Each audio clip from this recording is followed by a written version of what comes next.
My name is Alexis Kinlan. I'm an agricultural journalist with Alberta Farmer Express and an author of the new novel Mad Cow, and I'll be hosting today's webinar.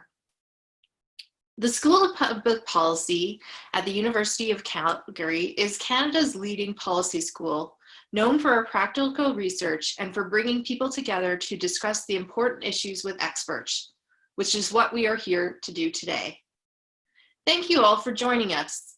If you have to leave early, recordings of the webinars are posted on the School of Public Policy website and YouTube channel, and you'll receive a link in the follow-up email.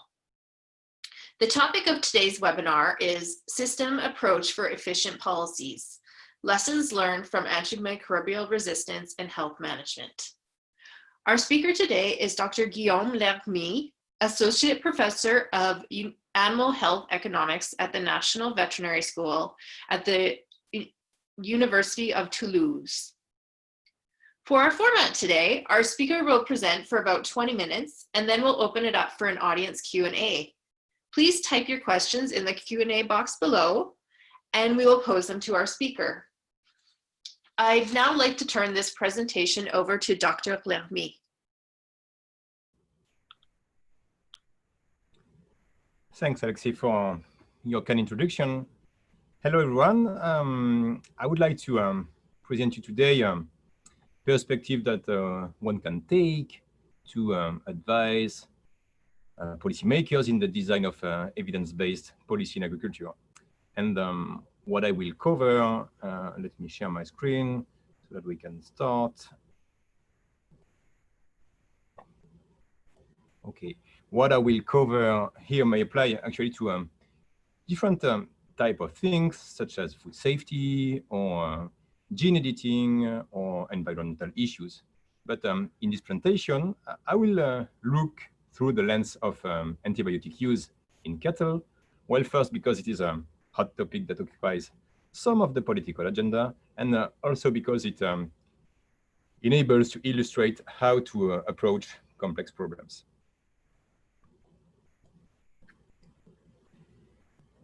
I will start this webinar with an analysis of antibiotic use regulation, and then we will add some complexity by incorporating new dimensions and new stakeholders in the game. And we will finish by an empirical application in a case study using multi-criteria decision analysis. Let me show you some results from research we conducted in the US dairy and feedlot operation. So what we wanted to do was to estimate the economic impacts of removing antibiotics from dairy and feedlot operation. And on the left-hand side, we estimated the net impact per cow per year that you can find here on the y-axis in function of the frequency of disease, which is a proxy for antibiotic use. So we set 3 levels, low, moderate, and high. And the impact was between $38 and $78 per cow and per year. On the right-hand side, we did the same thing with feedlot, and we estimated the net impact ranging from $50 to $156 per steer present on day 0. What is interesting actually is that we can compare these two productions and we can compare the farmer's revenue. The average net revenue estimated in our model was about $400 US per cow, which means that for dairy farmer, well, they will still make money milking cows regardless of the incidence of diseases. But if we remove antibiotics from beef production, operator will only incur benefits when disease frequencies are low. So of course, the results of these two models are subject to variation, but it gives a pretty good idea of the potential impact in the short term. Now, show this result to French farmers and see what happens. They will either provide here free plant nutrients to the mayor of the city, they go and sightsee in the streets of Paris with the tractors, or they will provoke administrative shutdown. My point here is that beyond economics, one also needs to consider cultural differences, political settings when implementing policies. And the results that I've shown before are necessary, but they are not sufficient to implement sound policy. Policy design is about making people live together, and therefore it means making compromises. And you probably have all heard about the invisible hand, which was a way, the image taken by Adam Smith to illustrate that efficient market do not need any regulation actually, and that the selfish behaviors will lead to efficient outcome. However, perfect market rarely occur, and this is particularly the case in agriculture, where we can observe what we call market failures, such as lack of information or externalities, which are deviation from this perfect market. And a typical example of externality is antibiotic resistance, which is a negative, unintended side effect of antibiotic use, harmful for the people who are not directly responsible for the use. So we will focus on how to conceive sound policy, meaning how to set acceptable trade-offs that will maximize societal welfare. And we won't discuss today either the legitimacy of the policies nor the process of policy design and enactment. So going back to antibiotics, why do farmers use antibiotics? Well, it's just because they are efficacious tool at minimizing the cost of disease and ensuring animal welfare. And so what you can see on the graph, on the y-axis, you have the benefits or the cost associated with antibiotics, and on the x-axis, the amount of antibiotic use. And there are private benefits for the farmer to use antibiotics, such as farm profitability or animal welfare, and there are also private costs, such as the cost of purchasing antibiotics. And this is exactly the same thing for the society. There are benefits, such as having the capability to be provided safe and affordable food, but also costs. And the societal costs stem from the selection of resistant bacteria. As long as you use antibiotics, you will select for resistant bacteria that can be transmitted to humans directly or eventually via the food chain and the environment. And to give you an idea of the importance of the cost of antibiotic resistance, researchers estimate that every day in Canada, 14 people die because of resistant bacteria. And additional costs of treatment are up to $20,000 for an infection with a resistant staphylococcus. So this is the reason why action plans are enacted all over the world, which aim to reduce antibiotic use. In agriculture, there are a couple of options to reduce antibiotics, and the first set is a technical instrument, such as vaccination or biosecurity that can be implemented by the farmer and eventually nudging disease control program by the supply operators. The second set is the market instrument, such as taxes or subsidies that can be implemented and set by the government. Or, for example, you can also think about the consumers that have the power to buy at a premium price, no antibiotic ever type of commodity. And the last one is regulation, such as a law, prohibition of antibiotics, and standards of use. So now we know why and how we want to reduce antibiotics, but we have to consider the following issue. We cannot really separate antibiotic use in the different sectors. Here you have the human medicine sector, veterinary medicine sector, and actually also crop sector that is using antibiotics. And we have to answer the different questions. The first one is how much? We have to set a meaningful objective. Is it 5, 25, or 90% to be effective to decrease antibiotic resistance in humans? Also, which food system should we target? Cattle, pig, poultry, all of them together, and at which cost? And for whom? Who will pay for that? The producers should pay for that, the consumers should pay for that, or the government should pay for that. Plus, we have to make decision with constraint and incomplete information. And the constraints arise from biology and economics. An important biological constraint could be, for example, is there any effective alternative to antibiotics? And an economic constraint would be the farmer's revenue. Do we accept, do we want to have some farmers get out of business, as I've shown in the first slide, if we remove antibiotics?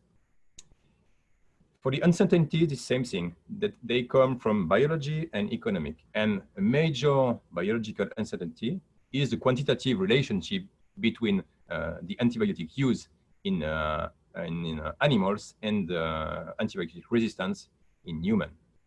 And a common classic economic uncertainty is market volatility. This is where system approach helps. The driver, pressure, state, and impact response framework has been developed by a group of experts of the Millennium Ecosystem Assessment to develop a state-of-the-art of the scientific basis for action to conserve an ecosystem. And if we apply this framework to our topic, antibiotics, well, you can see here that there are disease occurrence and economic benefits of treatment constituting a driver of antibiotic use or antimicrobial use. And this is a pressure that will pressure state, and the state is the bacteria susceptibility. The more you use antibiotics, the more likely you are to select for resistant bacteria. And this selection of resistant bacteria may impact human well-being, public health, animal welfare, and farm revenue. And you can see that several types of response may be designed to target every stage of the model. Here, the drivers, here, the pressure, here, the state, and here, the impacts. And one advantage of this model is that it illustrates how stages are intertwined, actually, as you can see here, and also that policy may target antibiotic use here, but they can also efficiently target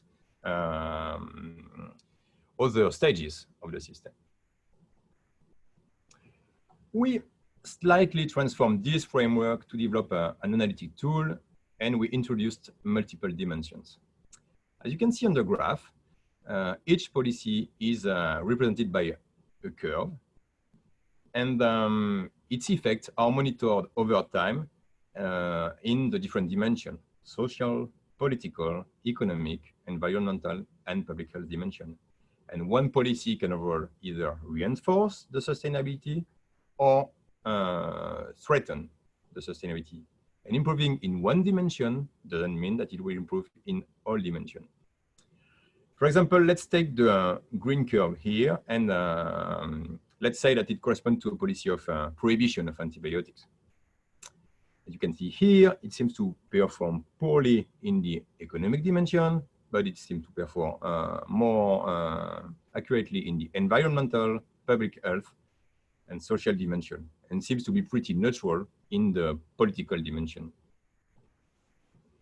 Integrating multiple dimensions and multiple parameters is actually highly relevant in agriculture, as you are aware of its multifunctionality.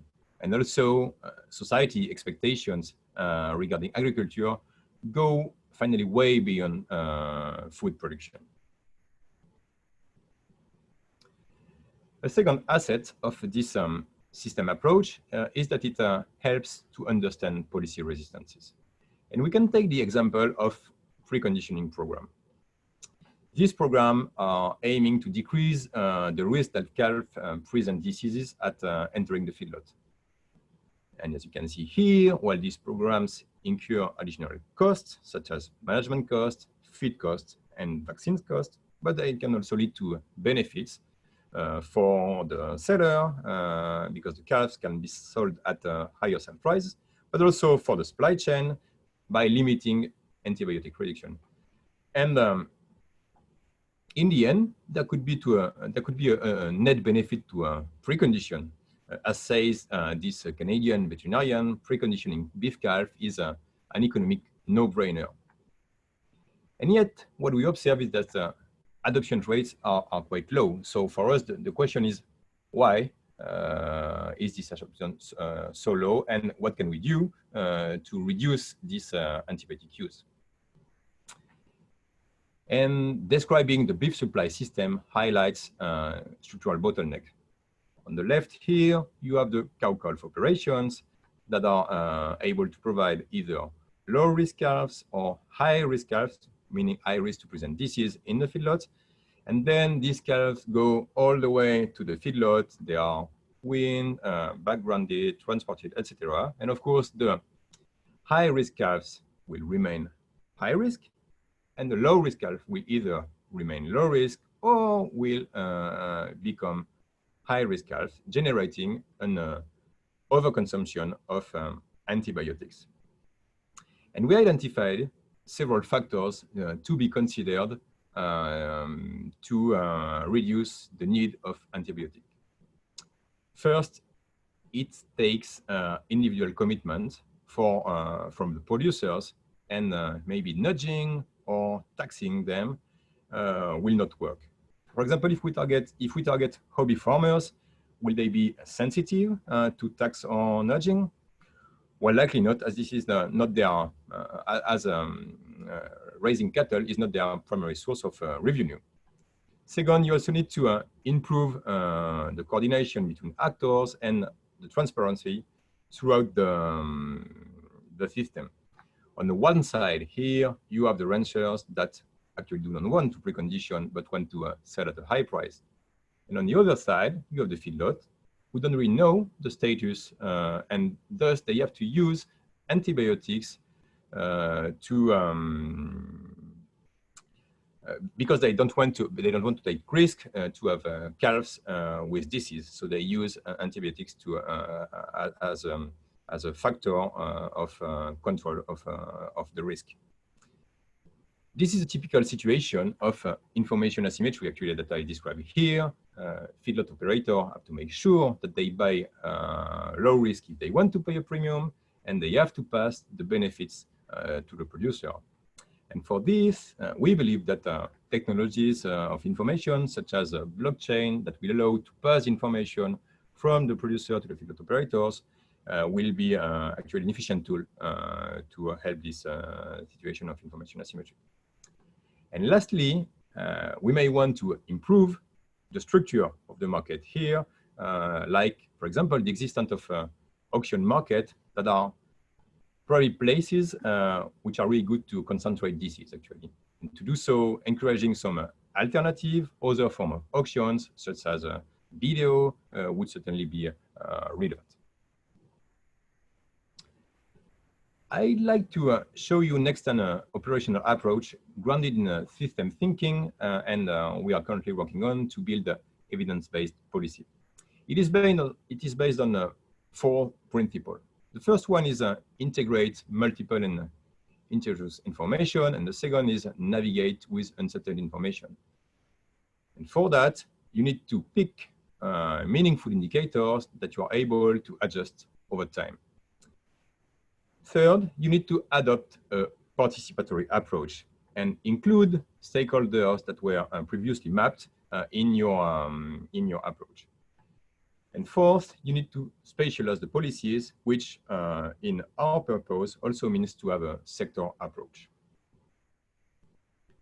And actually, we apply this principle to the case of dairy production in France by identifying the relevant stakeholders, namely dairy producers, the consumers, and the policymakers. And what we ask them is to evaluate the acceptability of strategy of antibiotic use reduction.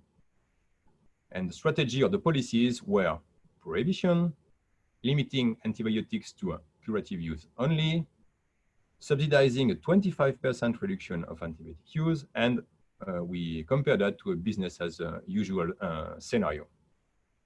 And we present them for each strategy, some dimensions, economic, environmental, societal, and political dimension.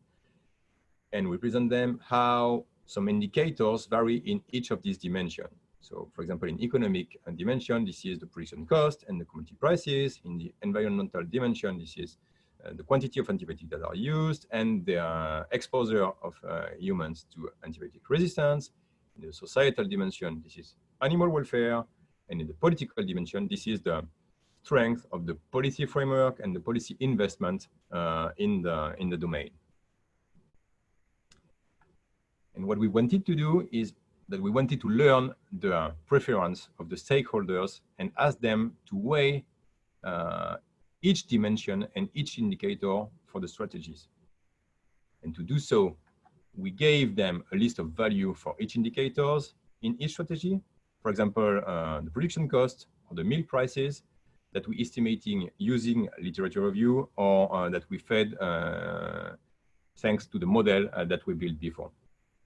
And we compare the strategy pairwise, and we present the result with a chart, as you can see here, enabling to map the preferences of the stakeholders. And here's the map where you can see the preferences for the consumers. So these triangles are where the different policies or strategies are mapped, and not so unexpected. So the consumer, they seem to prefer prohibition or limiting the use to antibiotic curative treatment only. And the red line here is the decision axis, which means that the closer to the axis stakeholder here or consumer here, the better he or she agrees with the strategy. And here, what you can see is that all the consumers are on the right part of the chart, meaning that they overall agree on which strategy to adopt. And similar maps are drawn with the stakeholders, and we aggregate the results to determine what is the most preferred strategy, and which was in this case, in our exploratory study, limiting antibiotic use to curative treatment. So, in summary, system approach are good tools to assess the relevance of policies and to identify policy resistance, as we have seen with the example of preconditioning. They are particularly relevant in the concept of agriculture because they integrate multiple dimensions, and this fits quite nicely because of its multifunctionality and ecosystem services. This approach guide into the process of policymaking and are easily actually transferable to other topics such as food safety, environment, or animal welfare. Thank you for your attention, and happy to take questions now.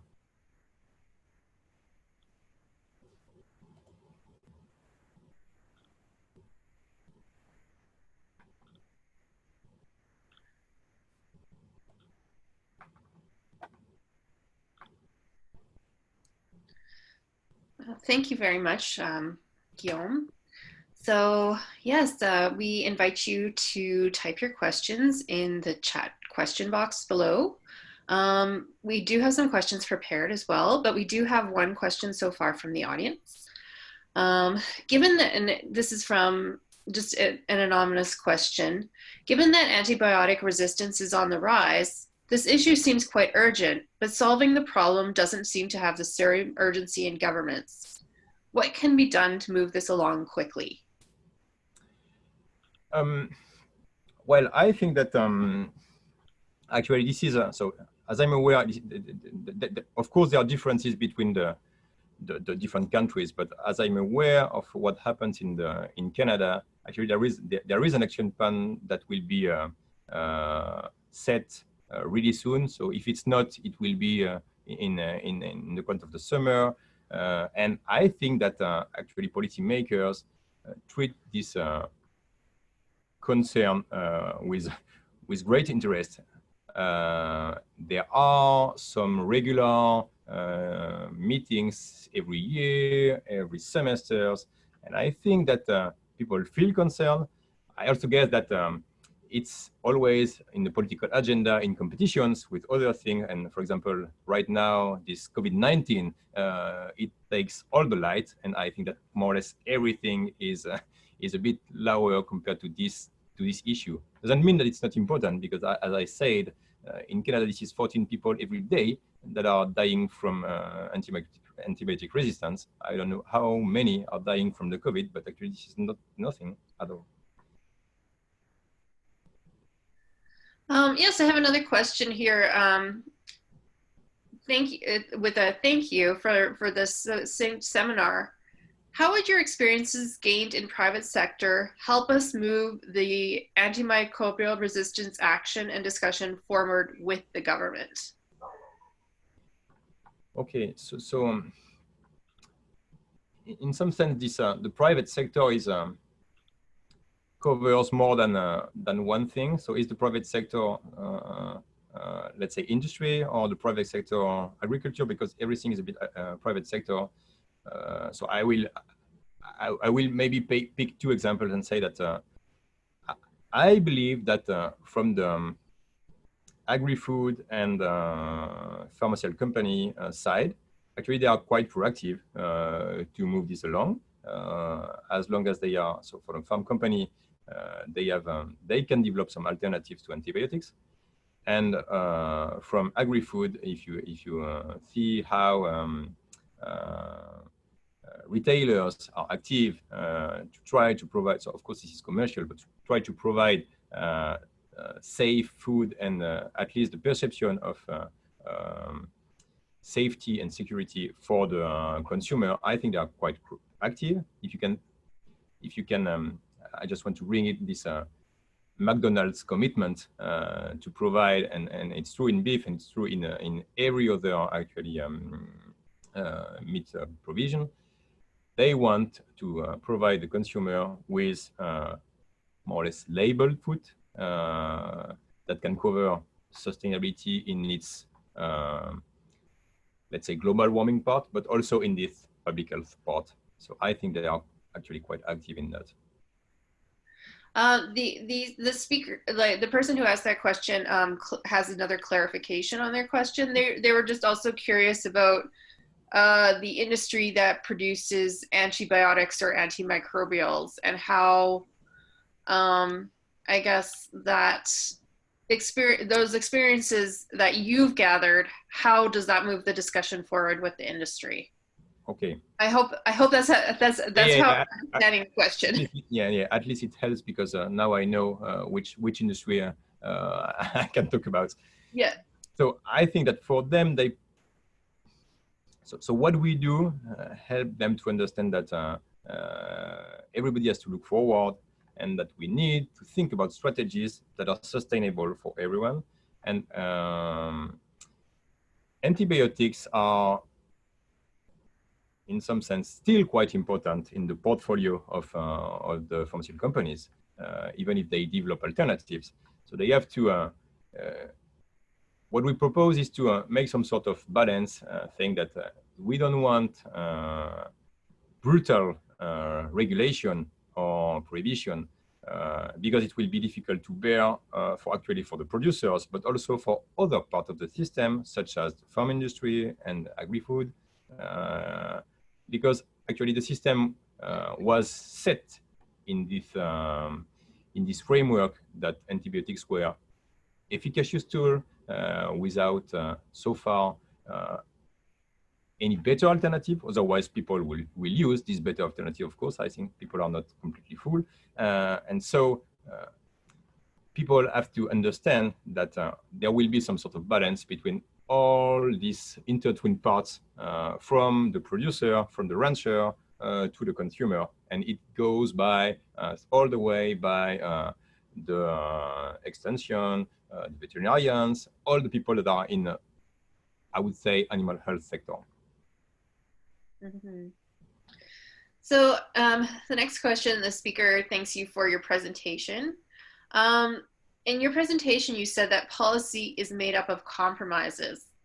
Would you say that social media has impacted consumer opinions on this issue over the years? I would say that probably, and I don't know if it's in a good or bad direction. This is at least social media has the power to make things move. One maybe one problem is that there is still a lot of confusion in people mindset about what are the effects of antibiotics and what is for them. So there is a confusion between intensive agriculture and the use of chemicals. So, and antibiotics are some sort of chemicals. And for them, industrial is bad, and let's say agroecology or organic is good. But actually, this is not completely white and black. And social media like to have white and black things that are dividing people, but this is not really true.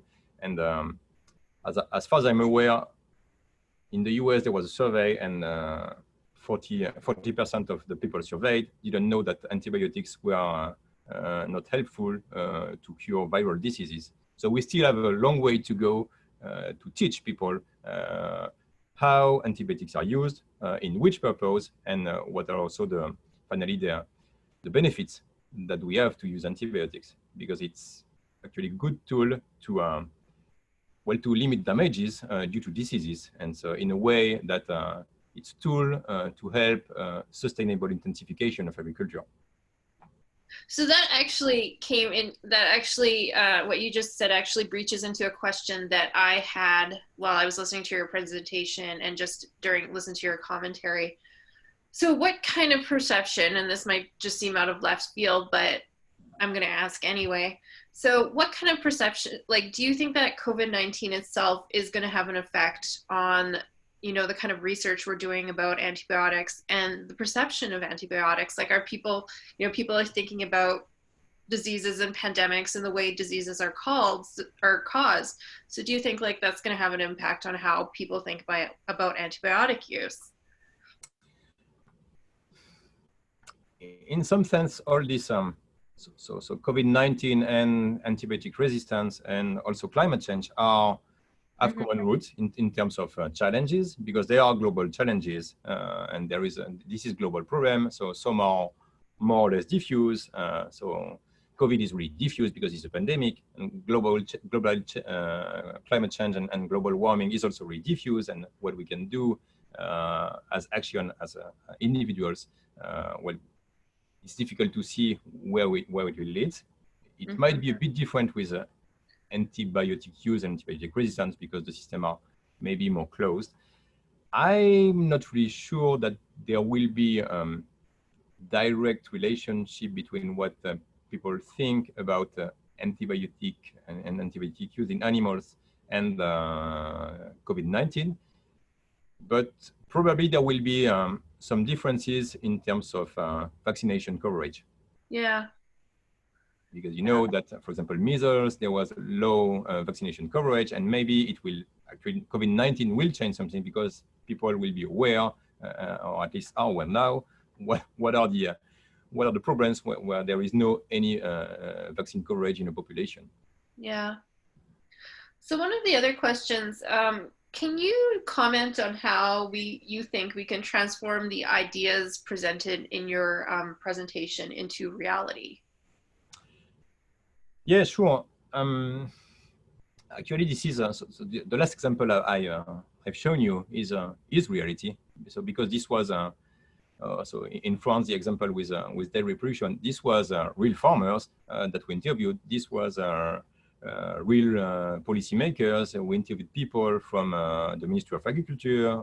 We interviewed people from the food agency. And we interview people from pharmaceutical industry. So these are real people, and so the way we design that is that we want to integrate them. We want to make them participate in this policy advising process. So this is real life, and this is the example that we took.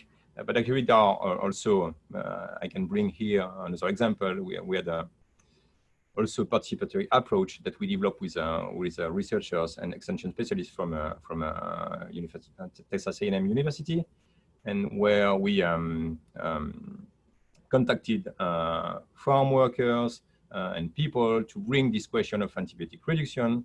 And the other step was to bring the same question with a policymaker in Washington, D.C. So this is actually real people that are beyond this concept. Okay. This question from another attendee ties in a bit. It's like the system that you've outlined, it seems really complex, but for the general public who are distrustful of experts, how do you communicate the conclusions and the need for us to take actions? Well, I think that we the good thing the good way to go is to go step by step and show what are the limitations of each simple step. And so this is why I started with a economic study, and people can understand fairly well the economic impact for the producers, saying that this is between $50 and $150 per steer present on day zero. But then you say, okay, so this is the economic point of view in the short term for the farmer. Now let's see what happens for the society. And then we step by step add this complexity, and people actually understand that the things are intertwined here. Okay. So this example is human health related and considers antibiotics in the food chain. So how would you apply this approach in the case of beef production and its greenhouse gas emissions profile? Like the health of the earth, including like the health of the earth, the health of our descendants. When you're considering like a longer time scale, could you apply this method? And what variables would you look for in the model? Okay, all right. So maybe I want to emphasize the fact that so this kind of approach is a holistic approach, is actually quite generic, and it fits quite nicely with other topics such as greenhouse gases. And actually, the model from the Millennium Ecosystem Assessment, so this driver, pressure, state, impact, and response model that I presented, actually it applies, and this researcher applied that to climate change. So with the issue of greenhouse gases. So this is doable, and we can do the same thing. Now, if you want to take the variables, well, probably the economic variables or the indicators and the societal indicators would be pretty similar. That would be economics of farmers, that would be the productivity of animals, and we have to think about that. Societal indicators that we can take will be also human development. Do people stay on the territory or not? Because if you change something in the system, well, then maybe people will get out of business. But if you make people get out of business, then it will completely stabilize how people are anchored to the geography, to the landscape, I would say.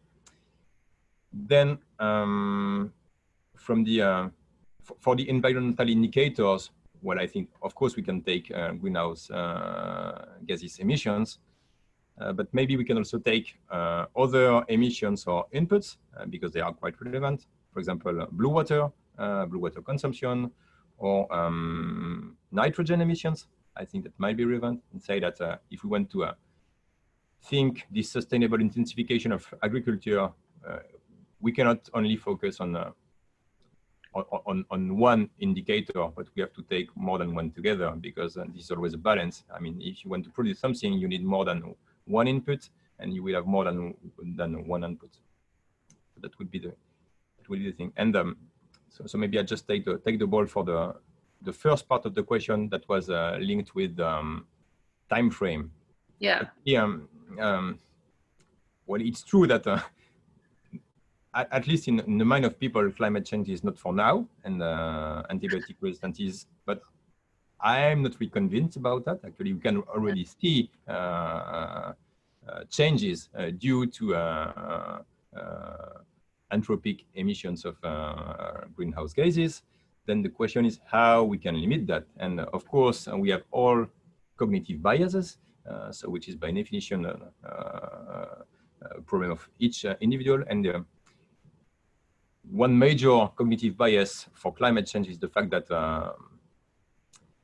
that people are myopic, and they don't want to. They are not really able to forecast the future. So that's why it is difficult. But actually, providing some knowledge and providing some cross expertise helps to go beyond this this cognitive bias. So one of the other, you mentioned the systems approach as being used to raise awareness. What are some of the communication methods that were used in the examples you provided, like considering citizens, academia, policymakers, and industry experts? Okay, so for the academia, this is actually quite easy because people in academia are quite used to read scientific literature, and so this is what we provide first, and then the way to disseminate our research and our results to a broader audience is to target these audiences. And so we use either position paper if we want to target. This is what we have done. So not with this one, but with we developed the same approach for COVID-19, and we proposed a position paper very recently, which is this week, to policymakers in France to say, oh, this is the approach you should take, incorporating more than economic and public health indicators. So this is position paper are one tool that can be used. And then of course, social media, official social media, websites from the university. This is a mix of different channels that can be used, and they will they ensure to target a broader audience rather than only taking the academic peer review paper approach. So this is our final question for today. Can Canadian agricultural producers incorporate these changes and use this as a competitive advantage in the marketplace, both within Canada and in the export market? So probably yes, I think, and I'm convinced that this approach actually is quite forward-looking, and that incorporating this sustainability and assessing sustainability in agriculture is a way to go. Maybe the challenge and the opportunity for producers is to be able to set a value for this sustainability. You see what I mean? And this is quite a challenge, but I think that we need to work on that. And it's like a label, a welfare label. And if we're able to set a value to a sustainable label, I think then Canada has actually a lot of assets to provide this kind of sustainable agriculture to on the export markets. And I think it's just from my experience, I think in some ways in Canada, it's already happening, like with the Canadian Roundtable for Sustainable Beef and some of the stuff that's happening in that area. I think that would be a good, like those things would marry well together. So I'd just like to just give some information about the next webinar, and then I'll let Guillaume give his closing remarks. So thank you so much to everyone who came today to listen to Dr. Guillaume Lermy, and to thank you everyone for joining this webinar. So the next webinar will be on Tuesday, June 23rd at 3 o'clock. The speaker is Tim McAllister, and he'll be speaking on a systems approach to shrinking the hoofprint of Canadian beef, which is this key link in the sustainability chain. Thank you very much, and I'll turn it back over to Dr. Lermy. Thanks, Alexis. Maybe just a thought in concluding remark that I want to share with you. I talked a lot about specificity of agriculture, multifunctionality, and ecosystem service, so which is actually, I believe, quite important. But I just want to emphasize that it doesn't mean that any sector specificity will, in some sense, prevent from disruption. And probably the integration of numeric, the numeric era that we are now in, will propose some opportunity of disruption, and because it can help to make consumers and producers closer. So this is the thing that we we need to understand and be able to look at the weak signals to see what are the opportunities for the people that are already in the sector. Thank you so much. Everyone, please keep an eye on your email for a follow-up survey and a link to the recording, and have a great afternoon. Thank you very much.